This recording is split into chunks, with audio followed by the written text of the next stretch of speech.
এই গরমে বাড়িতে বানালাম ম্যাঙ্গো আইসক্রিম আর পুরো প্রসেসটা ক্যামেরাবন্দি করলাম জাস্ট তোমাদের জন্য। যদিও এই প্রথম নয়, এর আগেও বিভিন্ন ফ্লেভারের আইসক্রিম বানিয়েছি। আর আমার বানানো আইসক্রিমের টেস্ট দোকানের কেনা আইসক্রিমের থেকে অনেক ভালো হয়, এটা তোমাদেরকে বলতে পারি। প্রথমে আমকে ছোট ছোট করে কেটে অল্প গার্নিশিংয়ের জন্য রেখে দিয়ে বাকিটা দিয়ে আইসক্রিম বানাবো। এদিকে কড়াইতে ঘন সরযুক্ত দুধ জাল দিয়ে অর্ধেক হয়ে এলে একে একে পরিমাণ মতো গুঁড়ো দুধ, গুঁড়ো করা কাজু, সামান্য এলাচের গুঁড়ো দিয়ে ফুটিয়ে নিলাম। এবার একটা মিক্সারে পাকা আমের কেটে রাখা স্লাইস, স্বাদমতো চিনি আর ফুটিয়ে ঠান্ডা করে রাখা দুধের মিশ্রণ দিয়ে ভালোভাবে পেস্ট করে নিলাম।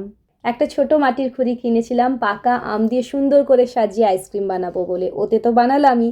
আর তার সাথে বাকি আইসক্রিমগুলো বানানোর জন্য কুলফি মোল্ডে দিয়ে একদিনের জন্য ফ্রিজে সেট করে দিলাম।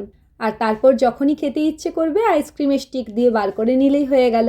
এটা হলো আমার প্রচণ্ড গরমের দাবদাহে এক টুকরো স্বস্তির স্বাদ। আর তোমরা কি বলো?